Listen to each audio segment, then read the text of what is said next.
On the quiet morning of December the 7th, 1941, Japanese warplanes strike at the US Navy base of Pearl Harbor in Hawaii.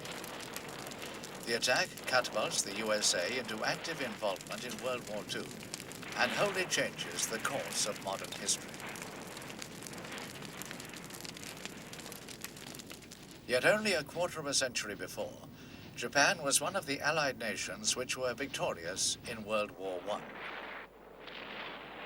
Whilst the Western nations are fighting their epic battles in Europe, Japanese forces capture Tsingtao. This is Germany's major treaty port in China.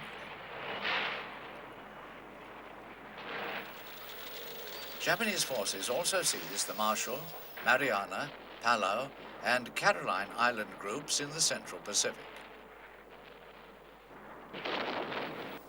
Later in the war, Japanese naval forces even operate in the Mediterranean.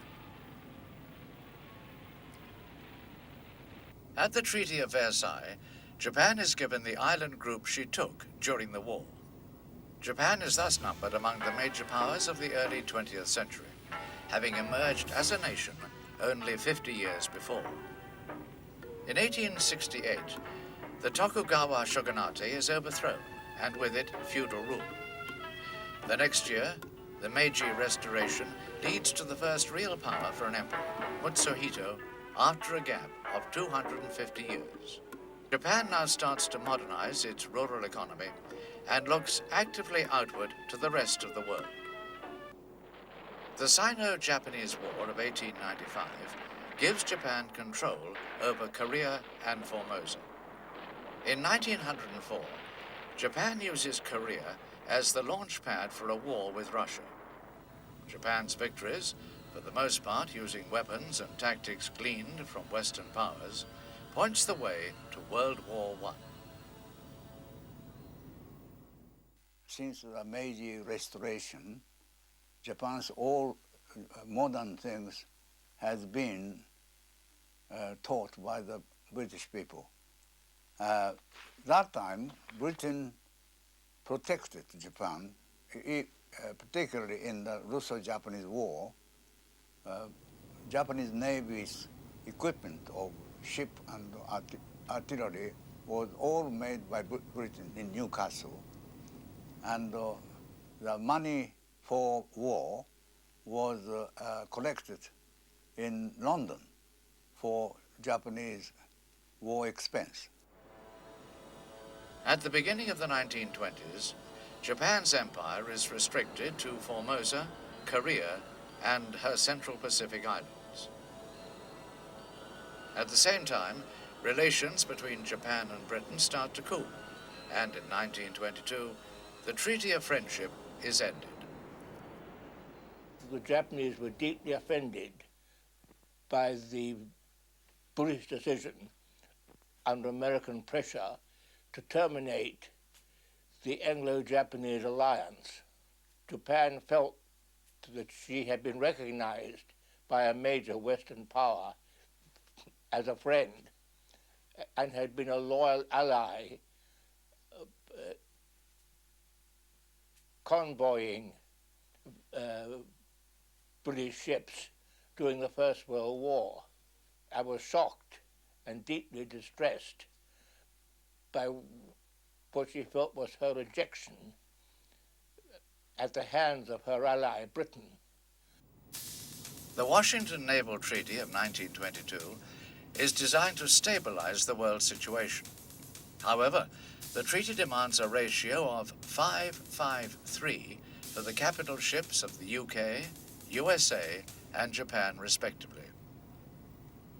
The rationale behind this formula was that whereas the United States and the British Navy had global responsibilities in naval terms, the Japanese only had naval responsibilities for the Pacific Ocean. And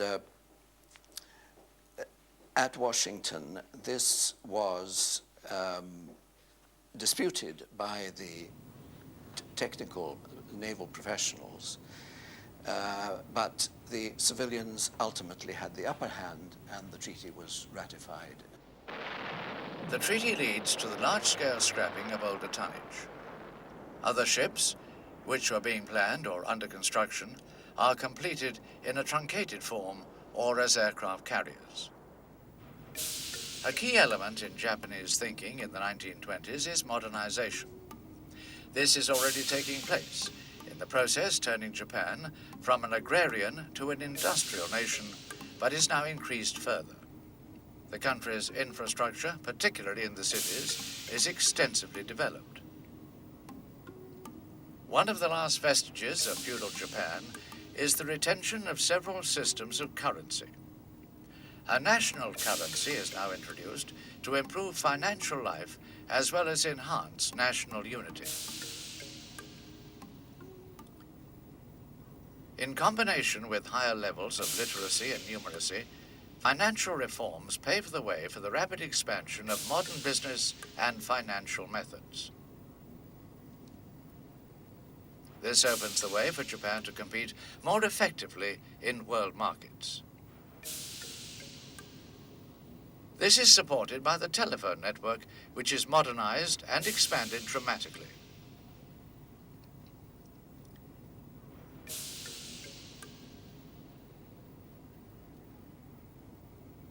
Physical communications are also expanded by a program of railway building and by the creation of underground railways for cities such as Tokyo. Japan's cities are increasingly modern, but also represent an extraordinary blend of old and new. However, in 1924, the USA passes an Immigration Act barring the arrival of all immigrants from the Orient. The effect on Japanese psychology of the Immigration Act of 1924 was very considerable, but it was only one of a number of things which demoralized the Japanese government in the early 20s. One was, of course, the post-war depression. The Japanese economy had done very well during the war, and then after the war there was a severe depression. 1923, there was the most serious earthquake that the Japanese had ever suffered in September 1923, where the whole of Tokyo and Yokohama were destroyed with tremendous damage. And then onto the top of this, there was the Exclusion Act, mainly applying to California. A large number of Japanese nationals staying. The Japanese tried very hard to lobby the United States administration to prevent this. This is the administration of President Harding, and I think the government in Washington was sympathetic to the Japanese, but at the same time they were not sufficiently strong to overcome the wishes of the Californian legislation. Japan has run Korea as a colony since 1910 and has leased a region around Port Arthur since 1905. From these two mainland footholds, she now looks ever more covetously at the vast areas of northern China. Japan's ambitions seem to be revealed in the so-called Tanaka Memorial. This, the Chinese claim in 1927, purports to be the expansionist blueprint of General Baron Tanaka, Prime Minister of Japan from April of that year. According to the Tanaka Memorial, Japan plans to expand her authority first into mineral-rich northeast China. She will then take the rest of China with its huge manpower resources. Japan will then move into Southeast Asia. Here there is oil from the East Indies, rubber and tin from Malaya, and rice from Thailand.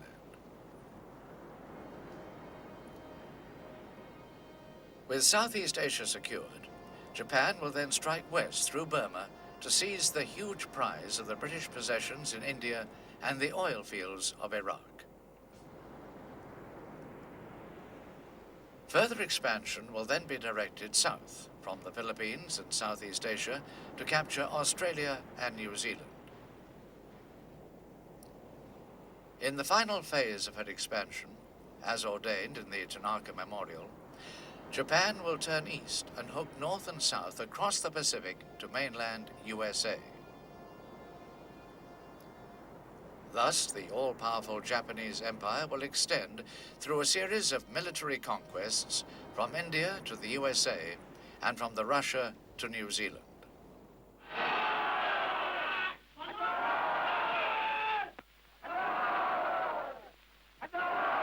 The Tanaka Memorial of 1928 is very much a disputed area in Japanese thinking today.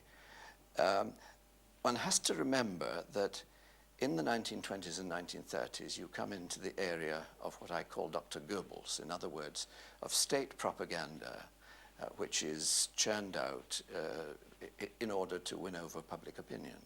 And of course, Japan, like European countries at that time, you know, had a high literacy rate, and to win over public opinion was a very important matter. Now, I think it's true to say that while the Japanese invested a great deal in state propaganda, the Chinese invested much more. And what they alleged was that the Tanaka Memorial was a leakage from the Japanese government, which they had miraculously come into possession of.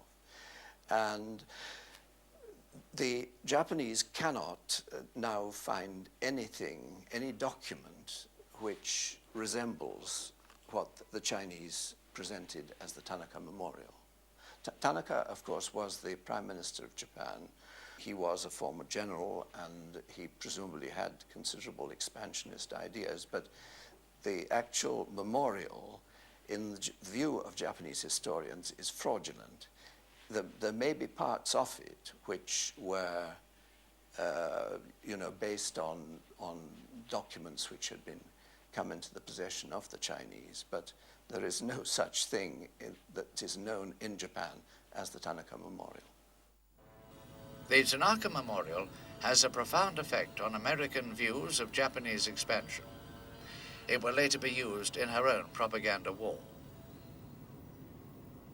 When the orange groves of California and the cotton fields of Alabama were part of Japan's empire, when the factories of Los Angeles and Detroit were producing for Japan's war machine, then the rest of the world would fall like a ripe plum, and the Japs would have fulfilled Jimu's divine commandment to cover the 8 corners of the world with a Japanese roof.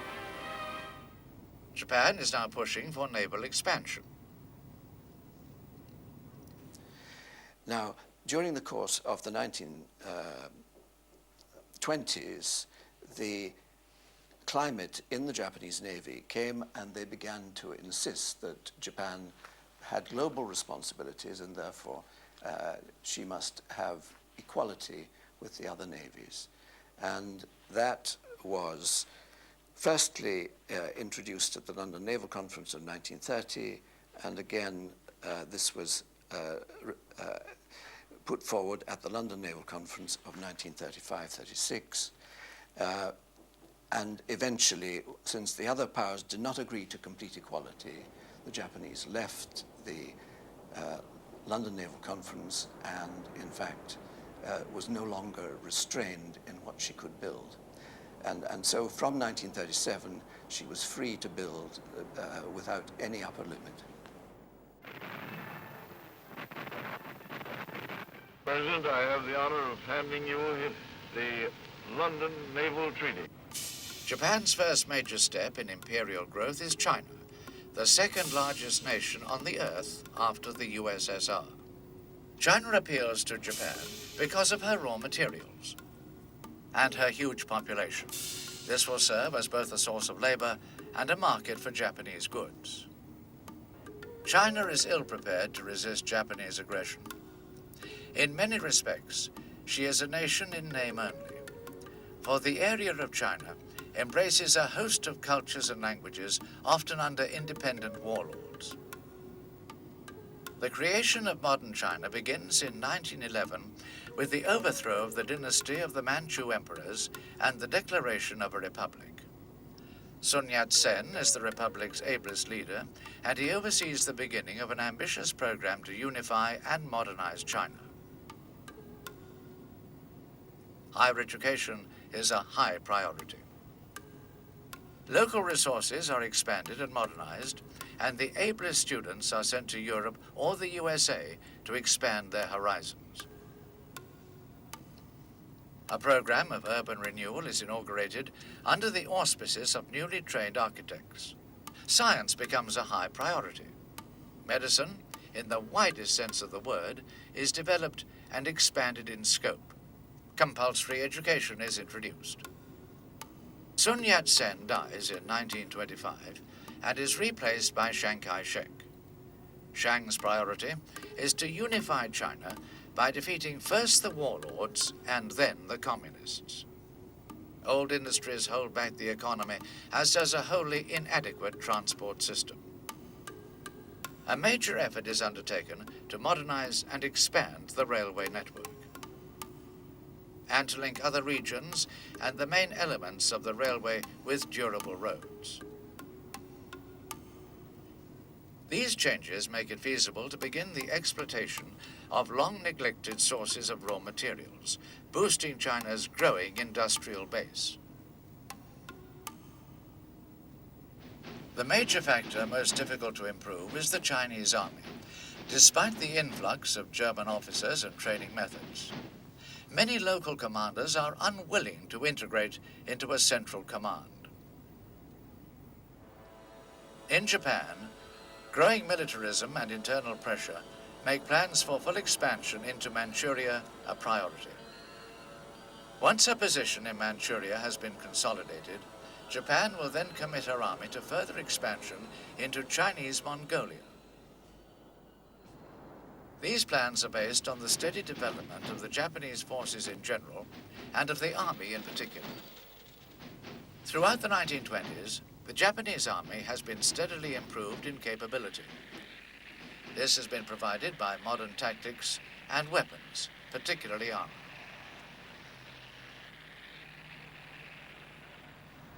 Japan's step-by-step approach to the task is based on the occupation of key positions so that the main railway routes can be seized. These will then serve as the springboards for further development into Manchuria's interior. On September the 19th, 1931, the Japanese claim that the Chinese have attacked a point on the Japanese-controlled railway line linking Port Arthur and Mukden. Damage is caused to just one rail and 2 fish plates. Well prepared, the Japanese commit their Kwantung army garrisons in Manchuria to attack the Chinese at Mukden and other Manchurian cities. Japanese troops, massed along the border inside Korea, sweep into Manchuria. They and the Kwantung army plunge deeper into Manchuria as the Chinese are forced to pull back their wholly inferior forces.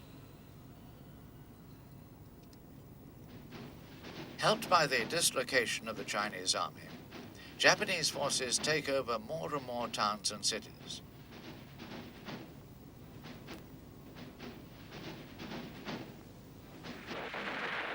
Advancing west, they soon control the whole of Manchuria.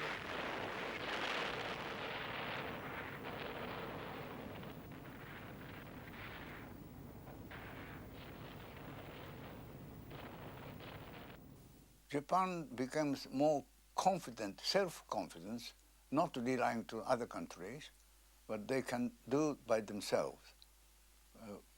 Firstly, they got in hand Manchuria in a very clever way to use the Manchurian resources for Japan. And we started the immigration, vast immigration from Japanese farmers to Manchuria, and very quickly wheat growing and soya beans for eating, and also iron ore and coal production. So they helped very much for the Japanese industry. and the military powers in the government, they become more self-confidence, not relying to any other country. On February the 18th, 1932, the Japanese seek to justify their actions by declaring the independence of Manchuria. The new state of Manchukuo is supposedly ruled by Pu Yi, deposed from the Chinese throne in 1911 as the last emperor of the Manchu dynasty. Japan's actions are roundly condemned in the Western world, Secretary of State Henry L. Stimson taking the lead for the USA. Established after World War I, the League of Nations sends a 5-man investigative committee headed by Lord Lytton of the UK and General Frank McCoy of the USA. The committee's findings are damning. We found that the Japanese occupation of this large part of China was not justified on the ground of self-defense, and that the new state which had been set up was a Japanese protectorate rather than a genuine case of Manchurian self-determination. In Geneva, the Lytton Committee's report is endorsed by the League of Nations Assembly. À son Excellence, Monsieur Matsuoka, délégué du Japon. I call on His Excellency, Monsieur Matsuoka, delegate of Japan.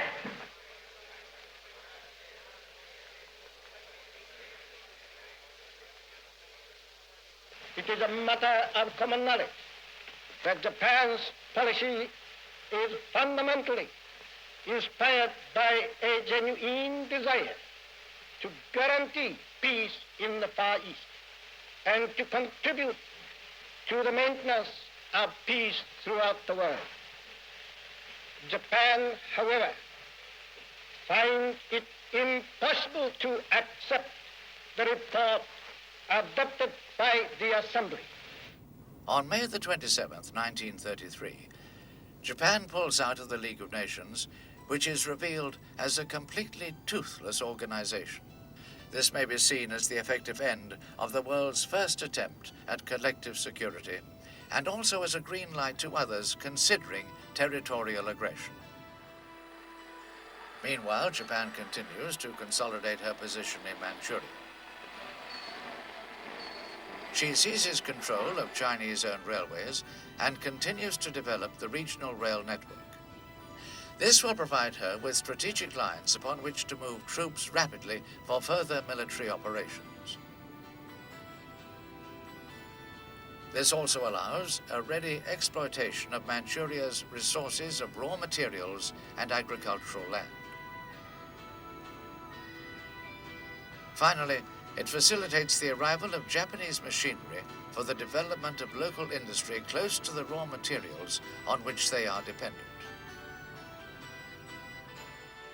By March 1935, Japan is in complete control of Manchuria's railway network.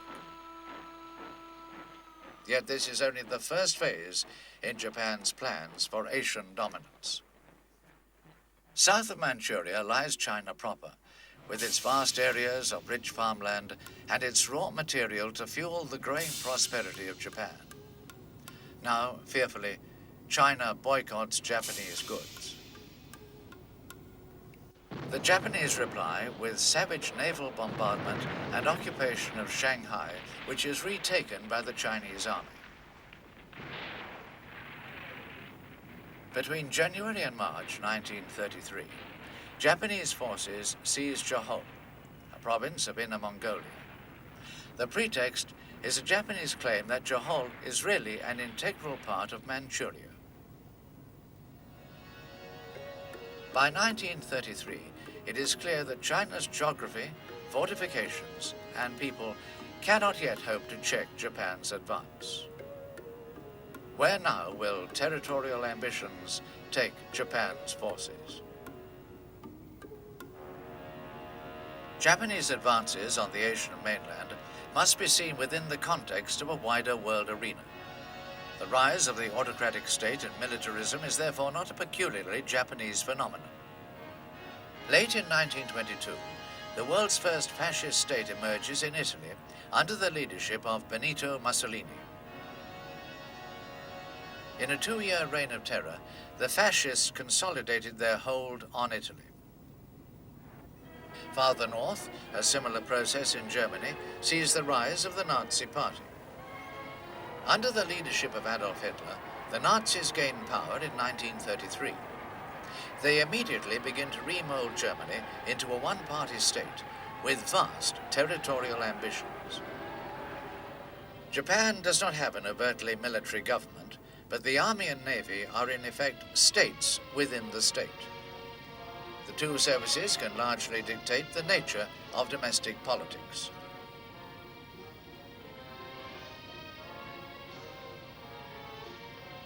The United Kingdom watches with apprehension as Sir Oswald Mosley's Black Shirt movement gains popular support. I know that Hitler is mad.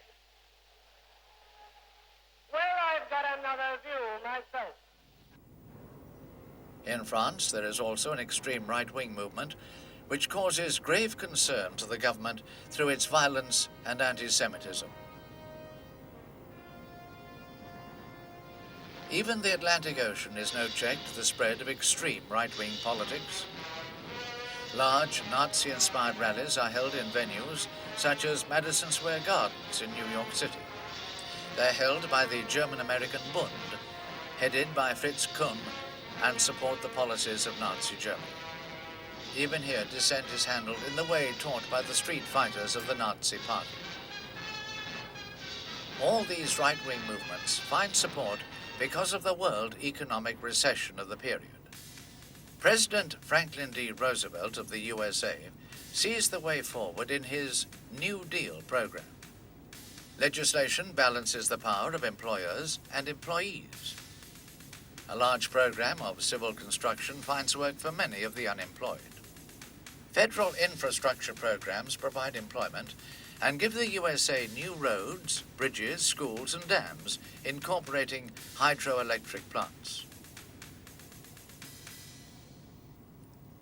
Japan ostensibly possesses a parliament, the Diet, but this is a sham of democracy as it is controlled by big business and the military.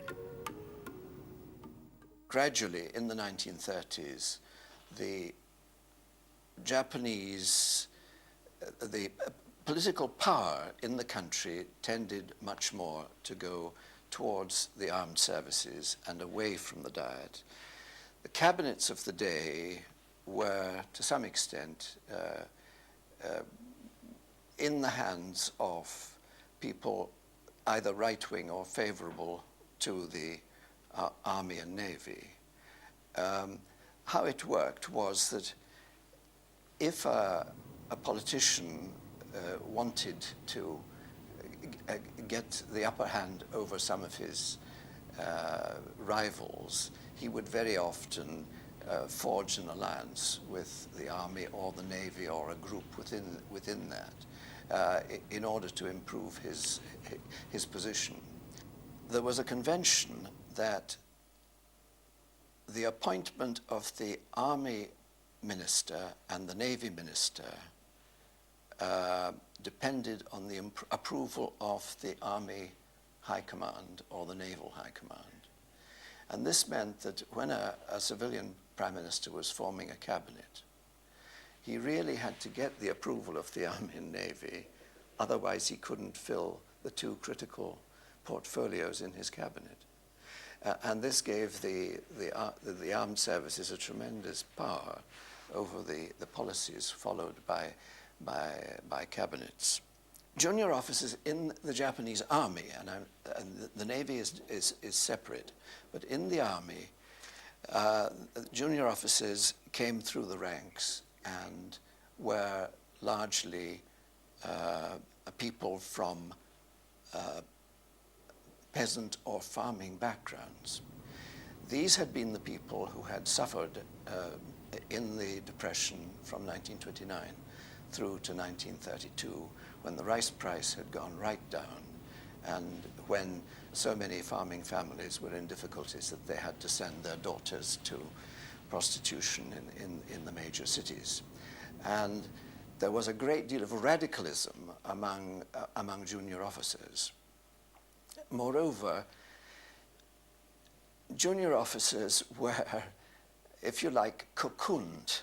They were not they did not go out into the community. They were very much confined to barracks and met only their own kind and only argued with their own kind. And they, firstly, they seem to have been very much persuaded that Japan must expand in order to live, in order to exist and trade. The reason being that Japan had no raw materials and depended therefore on raw materials from Manchuria, in other words, northeastern China. Secondly, Japan was going through a steep rise in population. At that stage, Japan was very much dependent on rice import from Thailand and places like that.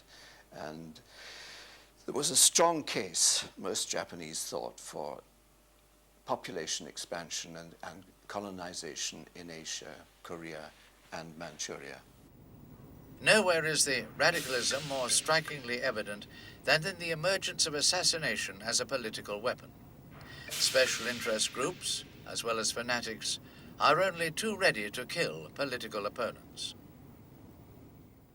Now, the most explosive issue in the whole process was the incident of the 26th of February 1936, when people of a major captain rank of the the crack regiment in Tokyo decided that they would take over the government quarter, and moreover that they would go to a number of ministers pinpointed with a view to assassinating them. Went to the Prime Minister's residence, which happens to be in the administrative district, and strangely enough, they encountered not the Prime Minister but his brother, who was a twin, and they assassinated him. And when the corpse was removed, the Prime Minister in disguise escaped with the corpse. But I mean, this is the intensity of the thinking of these junior officers and the power of assassination which they had. I mean, which was, in other words, they were prepared to resort to violence in order to attain what they called the Showa Revolution. In Germany, the Nazis consolidate their power. In 1936, they seize on British and French political weakness to reoccupy the Rhineland, stripped from Germany after World War I. Germany has already started to rebuild her armed forces in secret and in defiance of the Versailles Treaty, and in 1936 reveals the initial extent of her rearmament plans. These include the construction of the secret line of fixed defenses along her western frontier. Mussolini's Italy has plans to extend her African empire. The Italians strengthen and extend their hold on Libya and bolster their position in Eritrea and Italian Somaliland. Their next objective is Abyssinia, to link their other two possessions in the Horn of Africa.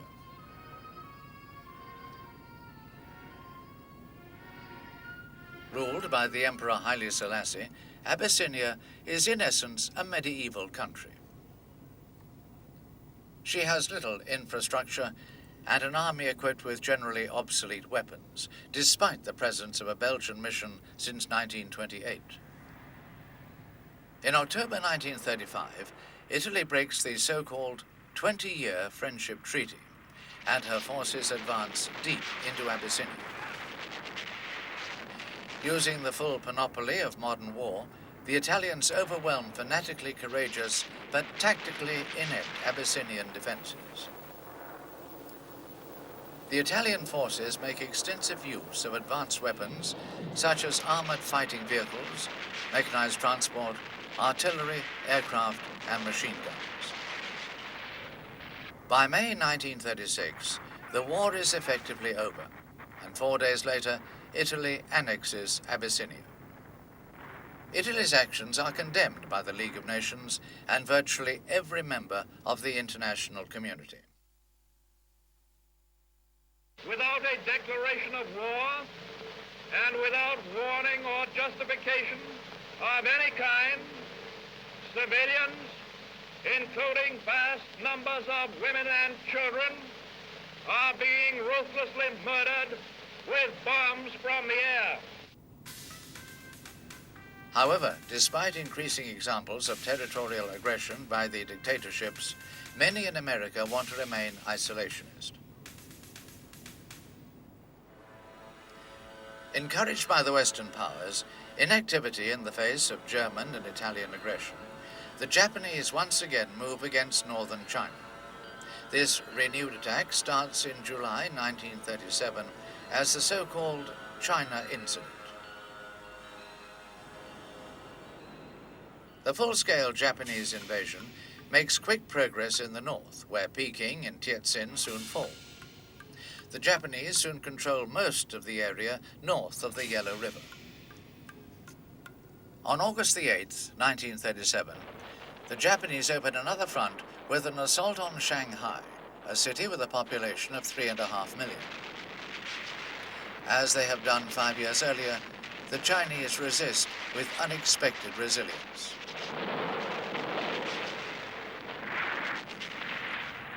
An extensive and modern city with large international settlements, Shanghai lies near the mouth of the Yangtze River on the central part of China's eastern seaboard. Shanghai is China's largest port and of vital economic importance to the country. More than any other city in China, Shanghai is the place where the East meets the West most visibly. To help stabilize the local situation and protect their own interests, countries with troops in Shanghai include Japan, Britain, France, and the USA.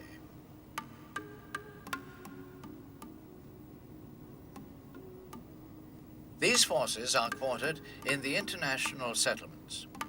By treaty, they are limited in size, but the Japanese secretly build up a far larger contingent. Following an incident close to their settlement, Japanese forces take the offensive. Despite their strength in the city, the Japanese are effectively pinned down for several weeks.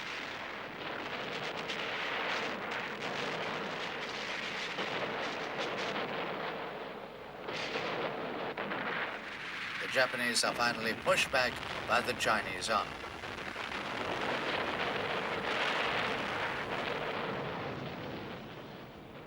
Japanese naval bombardment at very close range causes enormous damage but does not break the deadlock on land.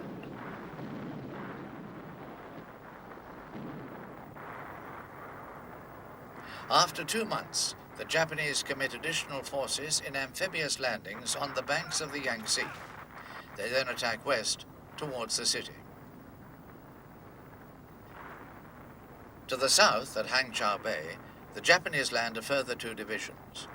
They strike north towards Shanghai. These fresh forces end the stalemate and nearly cut off the city.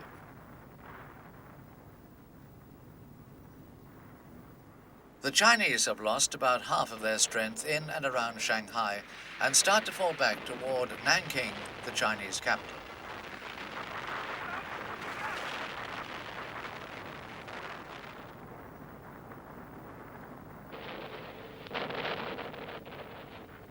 Japanese air power is decisive in the later stages of the battle for Shanghai. As the Chinese lack anti-aircraft guns and any effective fighter force, the Japanese bombers operate at will.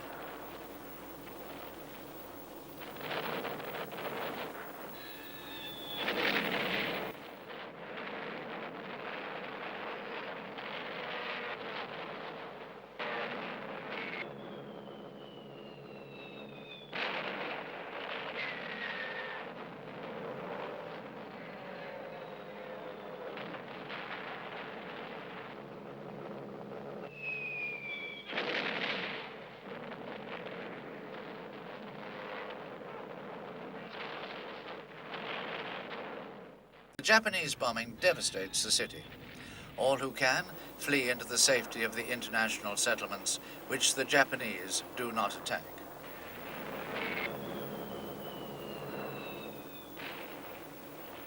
The international settlement can hold only a small fraction of Shanghai's increasingly devastated population. The situation of the civilians is desperate, even before the final Japanese assault.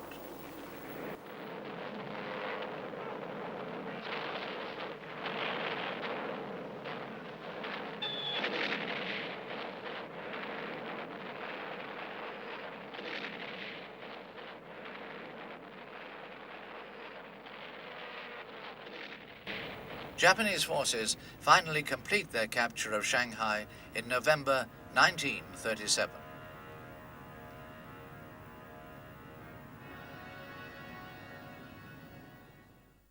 The first experience of the war was 1937, when the Sino-Japanese War started. And I vaguely remember that we had a victory march through the street with a lantern, carrying the lantern. And I can't remember that I went to the procession myself, but I remember very well that everybody very happy and had a victory march. But I was told that after the Sino-Japanese War, Japan changed completely to the military state. And I was told that cabinet of the day set up the national mobilization law, and in order to keep the defense state system, military authorities were very much in control, and we lost the freedom of speech and thoughts and even meetings or publications. And lots of, not only a communist or a socialist, even a liberalist was suppressed. The Japanese now advance up the Yangtze towards Nanking to secure their hold on the Chinese coast.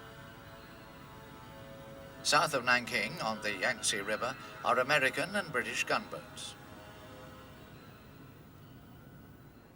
On December the 12th, 1937, Japanese dive bombers repeatedly attacked the well-identified ships, severely damaging the British vessel and sinking the USS Panay with the loss of several lives. In the face of American outrage at this unprovoked attack, the Japanese later apologize for what they claim is a mistake and also pay an indemnity.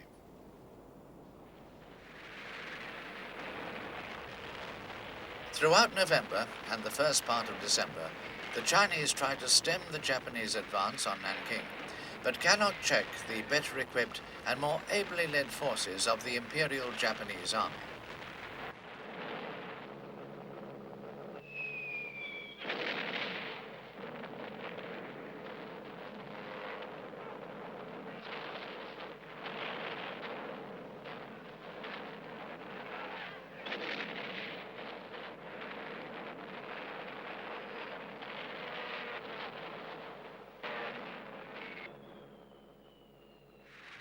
The Japanese take Nanking on December the 13th, 1937.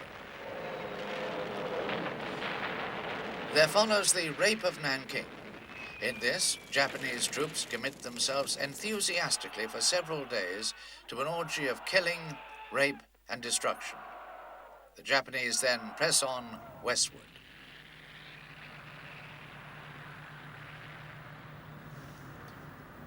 The capture of Nanking provides the Japanese with a firm hold on the eastern side of central China.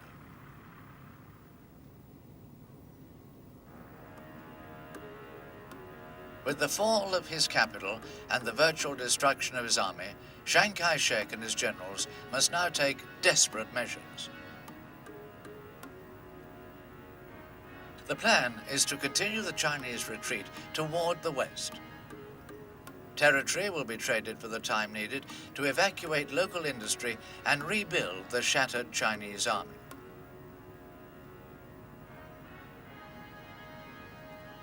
The whole program sees the movement of large amounts of equipment and industrial machinery some 2,000 miles to the west, well beyond China's railway and modern road networks.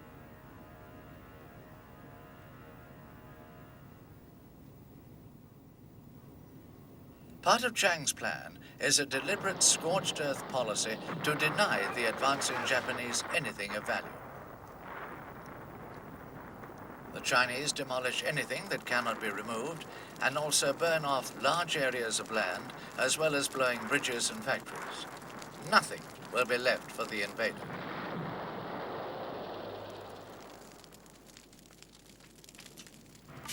The civil population is also used to help in the evacuation of the materials for the rebuilding of China's ability to defend herself.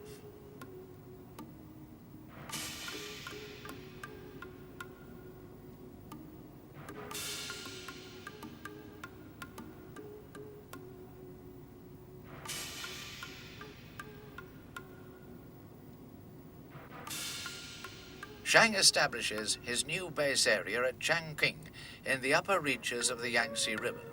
This is well beyond the immediate reach of the Japanese ground forces.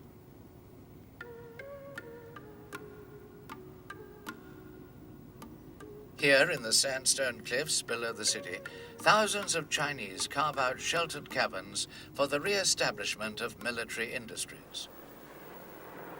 From June 1938, the Japanese forces seek to advance on Hankow, China's new capital, from Chengzhou in the north and up the Yangtze River from the east.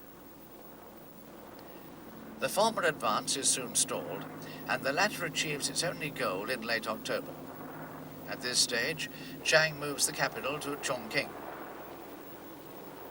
Fearing a resurgence of Chinese power in and around Chongqing, the Japanese decide to wage a war of attrition rather than movement on land.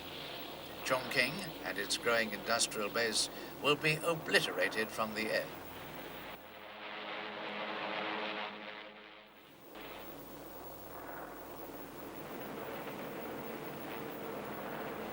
China has only a small air force of obsolete warplanes of Western and Soviet origins. It is hardly surprising that these aircraft cannot dent the scale and accuracy of the Japanese bombing. This is all the more so after the Japanese introduced long-range monoplane fighters. These defeat the Chinese biplanes and leave the bombers unhindered in their devastating work. Even so, the Japanese failed to halt the development of China's new war industries.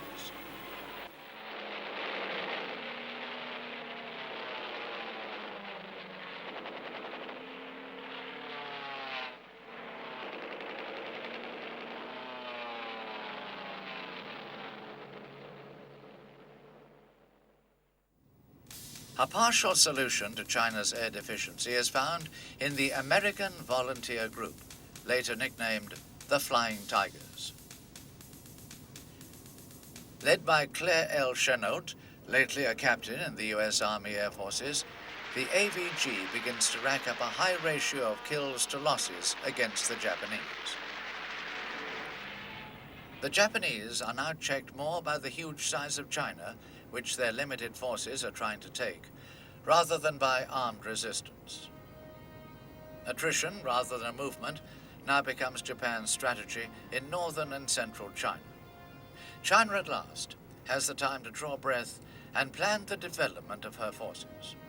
Chiang's plan of trading space for time has paid handsome dividends, and now China is building new and more capable armies. But can Chiang's government and his people hold out until they have rebuilt their armies or until other nations come to their aid? Unable to win a decisive strategic land victory, the Japanese army now upgrades its own lines of communication. This will allow smaller forces to be maintained and moved more easily in the field. It also involves major efforts to strangle the Chinese war effort by cutting her external lines of communication. In 1939, therefore, the Japanese launched a successful program to take the last port cities still in Chinese hands. In 1938 and 1939, Japan is heartened by the reverses to her potential enemies by events in Europe. In March 1938, German forces occupy Austria, which is soon annexed as a part of Germany. Germany is given British and French permission to seize the German-speaking areas of Czechoslovakia by the Munich Agreement of September 1938. Less welcome to Japan is Germany's non-aggression pact with the USSR in 1939. Signed by the German and Soviet foreign ministers Joachim von Ribbentrop and Vyacheslav Molotov, this treaty opens the way for the forthcoming German invasion of Poland. It also frees the USSR from the immediate threat of German attack. This opens the way for movement of Soviet forces to the Far East, where there have been major Russo-Japanese clashes in 1938 and 1939. Now confident that neither France nor Britain will declare war, Adolf Hitler now issues the final orders for the attack on Poland. On September the 1st, 1939, Germany starts World War II with her invasion of Poland. With armoured formations punching through their border defences and her airfields pounded by German tactical aircraft, the Poles fight valiantly but without real hope. In little more than 1 month, Poland succumbs to the German invasion. To Germany's surprise, France and Britain declare war on her but can do nothing to help hapless Poland.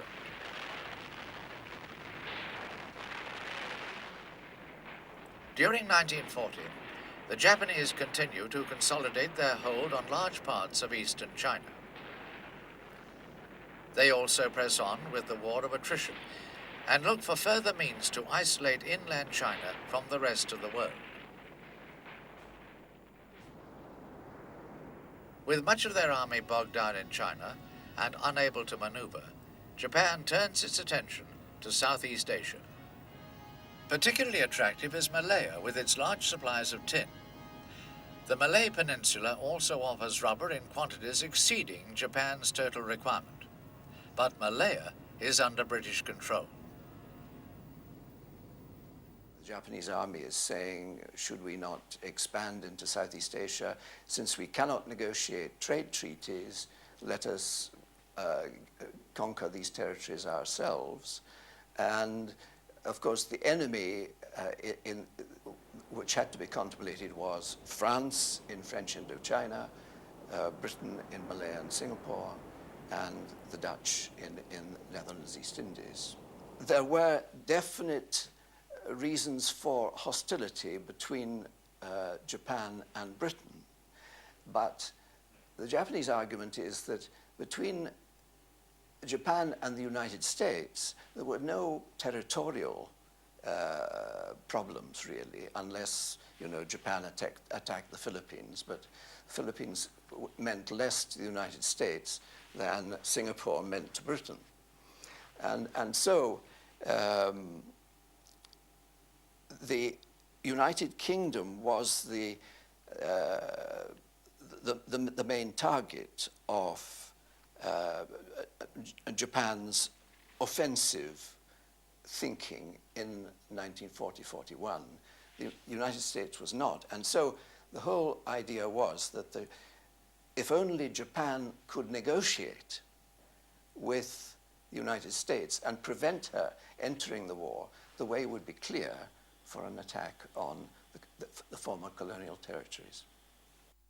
With the growing threat from both East and West, America becomes concerned.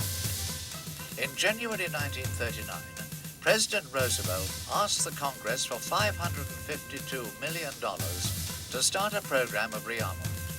In January and May of the following year, the President calls for about $3.4 billion to boost national defense. A major shipbuilding program is launched, together with programs to boost the U.S. Army's ground and air forces. from a strategic point of view, the Japanese Army and the Japanese Navy generally were regarded the United States as the major target for their strategic thinking. In other words, if they were going to build up their battleship fleet, the United States would set the level of shipbuilding. As against that, the United States was always the major importer of Japanese produce, whether it was silk or whatever. And so on the commercial front, there was a state of friendship between the United States and Japan. On the Army-Navy side, and particularly the Navy side, the United States was always viewed hostilely. By the late 1930s, the Imperial Japanese Navy has updated most of its existing major ships and now embarks on a program to build new vessels. My parents had a country cottage just beyond Yokohama, where we could go for mountain walks overlooking Yokosuka, the naval base. This was a highly sensitive area, and no one could take a camera. One day, however, when I was walking, I saw the largest battleship I've ever seen down below, and with a pencil and paper drew a diagram of the ship, where the gun turrets were, and as much as a 16-year-old boy who was interested in naval architecture could draw on a rough piece of paper. When I got back to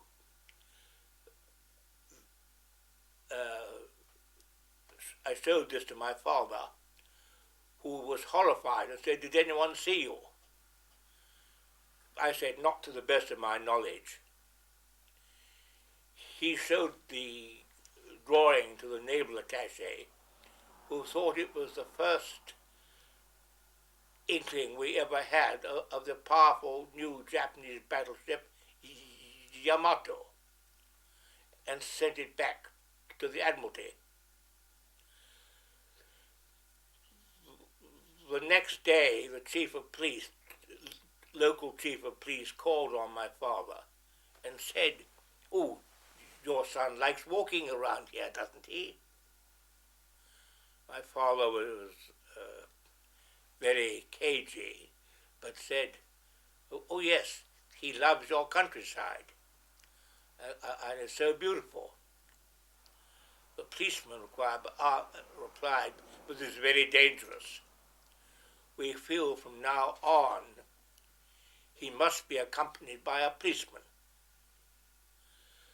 Thus, I was never allowed to walk alone, but I was always accompanied by what I thought was a plainclothes policeman.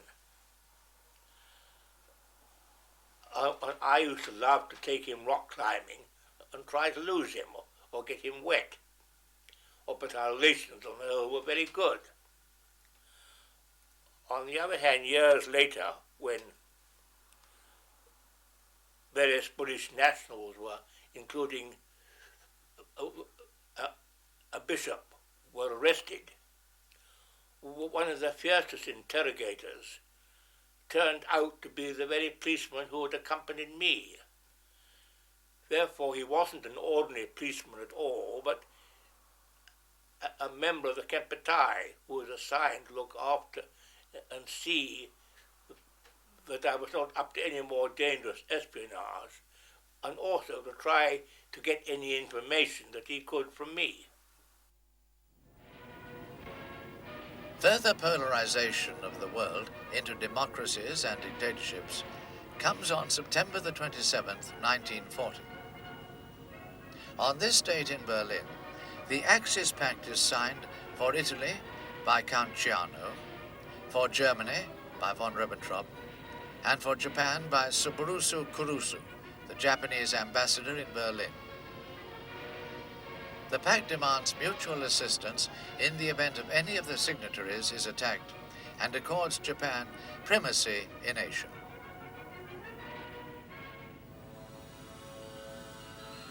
The collaborationist Vichy regime in France yields to Japanese pressure and in September 1940 allows the Japanese to occupy northern Indochina.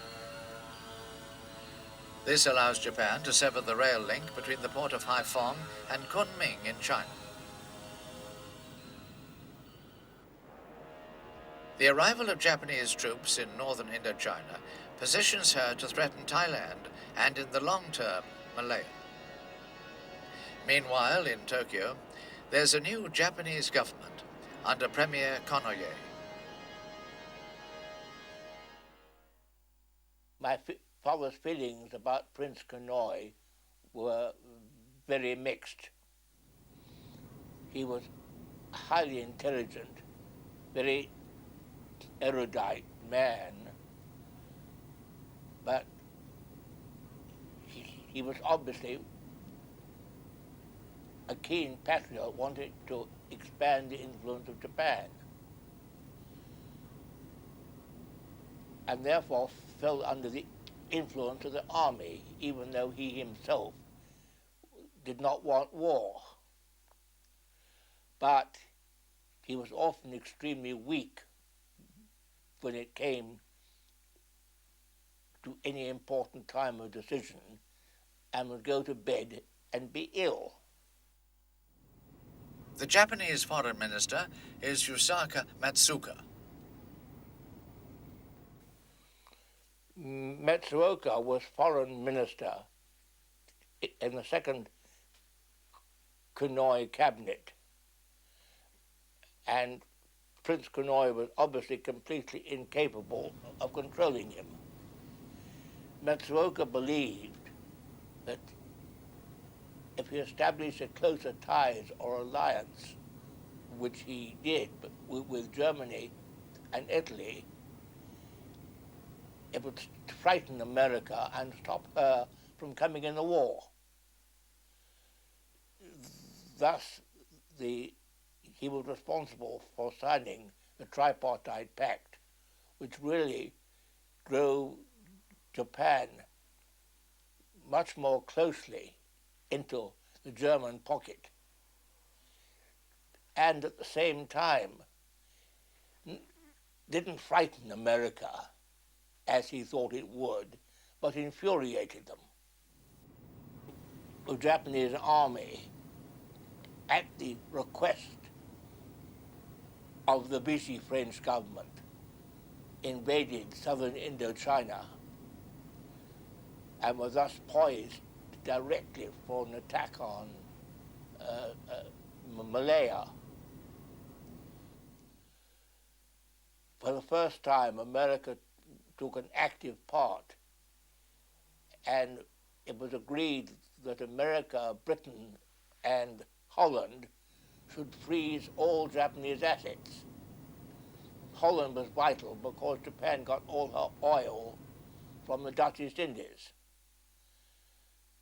This measure stopped all trade between them, and the Japanese were thus deprived of all raw materials, the import of food, and more important of oil, scrap metal and metal for armaments. Allied forces started to blockade Japanese economy by the naval forces and stop the supply from the South Sea oil into Japan. So that was the final reason that the Japanese top decided there's no other way than to break out this blockade to keep our freedom. Konoye planned to meet Roosevelt, thinking that high-level discussions between him and Roosevelt would solve the crisis.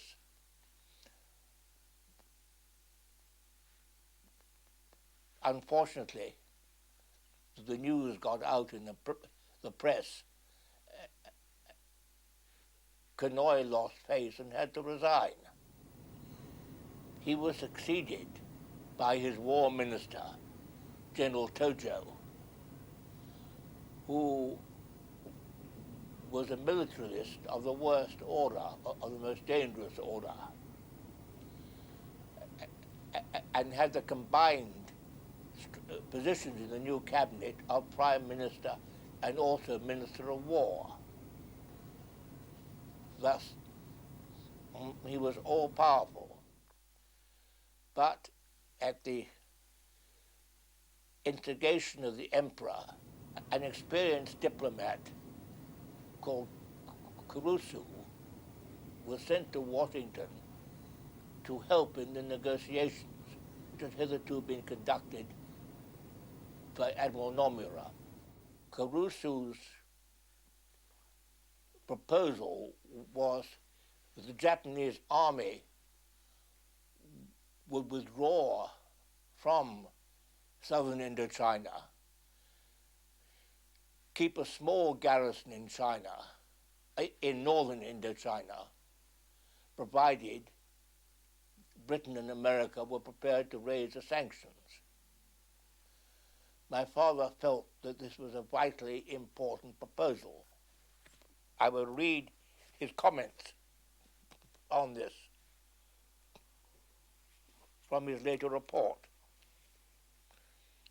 I have felt it desirable to give my views on this Japanese compromise proposal in some detail because I considered it to be the crux of the whole matter on which the issue of peace and war depended. It was therefore with very great regret that I learned that His Majesty's government had, in reply to the United States government's request for observations, given it as their opinion that this Japanese proposal should be rejected, because before replying, Cordell Hull, the American Secretary of State, asked for Chinese and British reaction to this proposal, very much contrary to my father's advice, as I've stated.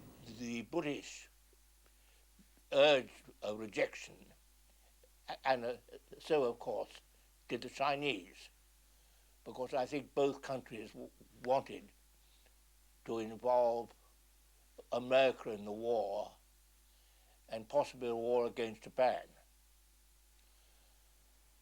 The final counter proposals of Cordell Hull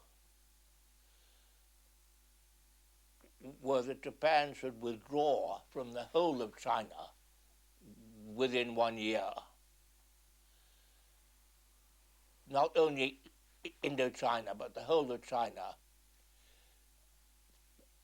Sign non-aggression pacts, a non-aggression pact with Britain, America, China, and Holland. And thirdly, agree not to invoke the clauses of her treaty with Germany and Italy in the event of an attack by a third power, i.e. America.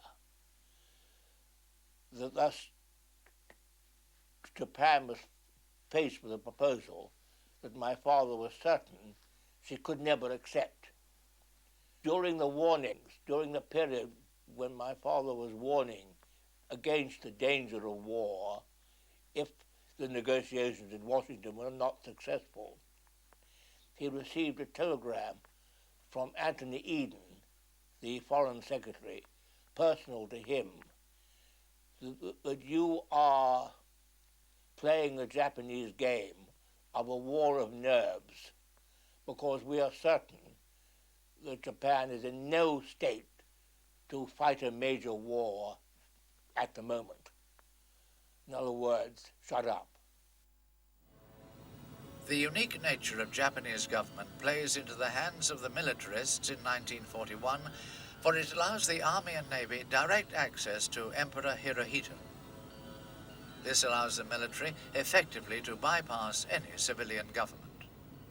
The Army was insisted that Japan can win, even the material figure is very weak, but by spirit we can win. They insisted, Army, but Navy was always against that by all figures, Japan cannot continue to battle, to fight, but they said only 1 year they can fight, but not more. Then finally at Emperor's meeting, and the Army has all pushed to the conclusion that we should start a war. Then Pearl Harbor was selected as the first move to attack enemy. With the decision made, the militarists meet to plan the military and diplomatic strategy. Negotiations are to continue in Washington, while the head of the Imperial Japanese Navy, Admiral Isoroku Yamamoto, is instructed to finalize the detailed plan of attack. My father's friendship with Yamamoto continued unofficially after his resignation as Navy Minister, because he was in the political background for a long time and always strongly disliked the militarism of the Japanese army. And having been educated partly in Princeton in America, realized the strength of America and did not want to involve Japan in war. Obviously, once he was appointed commander-in-chief, he had to obey orders and was responsible for the detailed planning of the attack on Pearl Harbor. The forward element of American military and naval strength in the Pacific is the island of Oahu. It has a huge naval base at Pearl Harbor and many military and naval bases elsewhere. Nearly all of these can be overlooked without difficulty. The presence of large numbers of ethnic Japanese, almost wholly loyal to the USA, makes it easy for the Japanese to introduce agents. All their information is fed back to Japanese Army and Navy intelligence in Japan. The U.S. Navy has been keenly aware of the Pacific Ocean's strategic importance for some time. Only in recent years, though, has Oahu become the location of the U.S. Navy's main forward base, in place of San Diego on the USA's west coast. Events will show that the decisive capital ships of Pacific operations are the aircraft carriers, and it is these that the Japanese fleet will target. In December 1941, the Pacific Fleet has 3 carriers. One is the USS Lexington, launched in 1925. Another is her sister ship, Saratoga, also launched in 1925. Both she and Lexington were converted from battle cruisers while building. The third, USS Enterprise, was launched in 1936 and was smaller, but carried nearly as many aircraft and was of an improved design. Even as last-minute, deceptive diplomatic efforts are proceeding in Washington, the planners of the Imperial Japanese Navy are hard at work. Their plans have, as their first phase, the neutralization of American naval strength in the Pacific. The Japanese task force, including 6 carriers, is ordered to sail. The target is Pearl Harbor.